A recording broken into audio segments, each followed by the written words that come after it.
This week we're going to talk about natural and respectful offline dating. Let's roll that term up from the back. Dating. What is dating about? Partner search.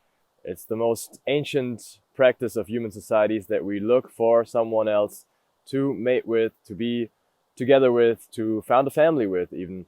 And this is something that is done in three different ways over the time span of human societies. And the first one is looking for a partner through your family and friends network. It's something that's most commonly done still in the East. You have friends and family looking for potential matches and they suggest them to you. But this is something that's not really done in the West anymore. We don't have a lot of friends here and a lot of family networks.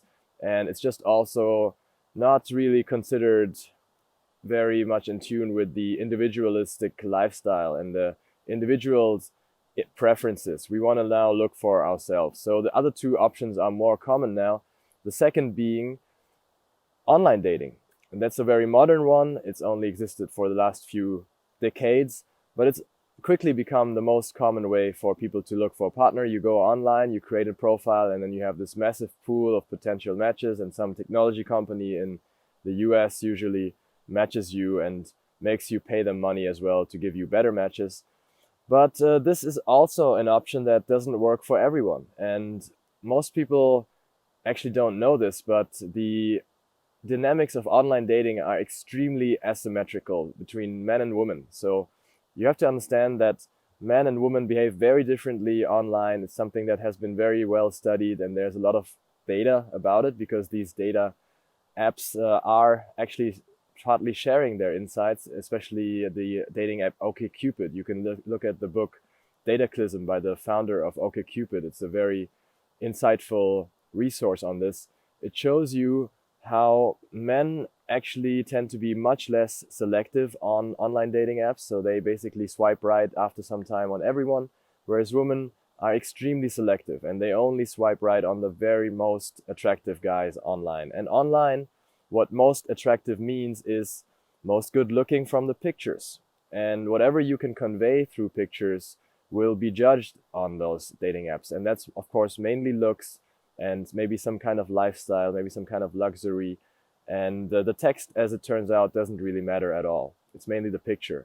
So if you're a guy who doesn't really know how to convey his value on a picture, or maybe your value is not even easy to convey on pictures, then online dating is never going to work for you. You're never going to be part of those few guys online who get all the matches.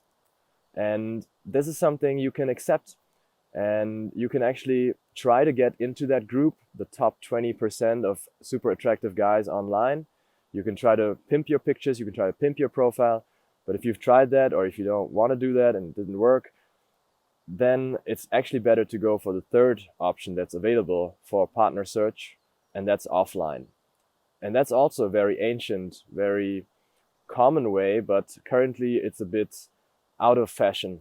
It's just about seeing a person in public, in the open, wide world, under the sky, somewhere, and going there and saying, "Hi, what's up?" And that's actually very, very nice for both of the involved parties if it's done in a proper way. And that's why now we're going to talk about respectful and natural. First of all, respectful. What does it mean to say hi to a stranger in the real world in a respectful way? Well, it means that you actually read the signals. And even before you go to someone, you can read a lot of signals from a person that you see as a stranger out there. They are wearing a certain kind of fashion. They are actually maybe looking at you in a certain way. Maybe they have a certain kind of activity that they're engaged in right now. And from all of that, you can know a lot of things about that person and already figure out whether that person might be interested and might be compatible with you. And you should read these things. And then when you go there and you say hi, you can refer to one of these things that you already observed about the person, and then also pay a lot of attention to the reaction that comes. The first initial glance at you will tell you a lot about whether that person is currently open, available, single, or just not in the mood to talk. And if they're not in the mood to talk, they will make it very clear. And in the first 10 seconds, you will realize that this is not a person that you're going to have a great interaction with. So don't waste your time, just move on and talk to the next one if you want. But if they are open, then this is actually a great way for you to create value in the world, because that person will have a more fun ride to work, and you will have a more fun ride to work, and everyone will benefit. And third, what it also means is to do it in a natural way. So don't try to overthink it. Don't try to think of all the theory and all the psychological mechanisms that I talk about in these videos sometimes. No, just go there and let your intuition develop, because that's going to be a way for you to learn to do this in a more natural way. It'll actually prevent you from dropping into the mindset that you are a pickup artist or you are a gamer who's out here to get laid. No, you're just doing this as a part of your character because you enjoy it, and you're learning the skill in a natural, intuitive way, rather than having to read a lot of theory books and having to remember a lot of rules. That's exactly what separates a pickup artist from a natural offline dater.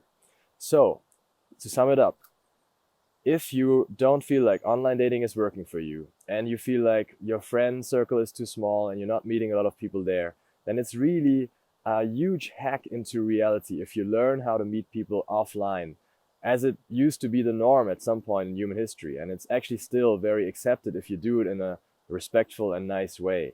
And the opportunities are endless, because really, be honest with yourself and check on your next way to work, on your next commute, or on your next way to the gym. Just keep your eyes open and see how many opportunities are there for amazing interactions. How many times do you actually see someone around you who you find attractive and cool and interesting, and you would love to be able to start a conversation with? And if you're not yet able to talk to them, that's fine. Just count the times that you are missing out on opportunities. And then when you're ready, just overcome that fear and go and say hi. And once we get a lot of experiences, a lot of real world interactions, we can know how to make your approach better, how to get you to be more confident in those situations so that you get better reactions and better results. For now, just do it and observe the reaction and let experience be your master.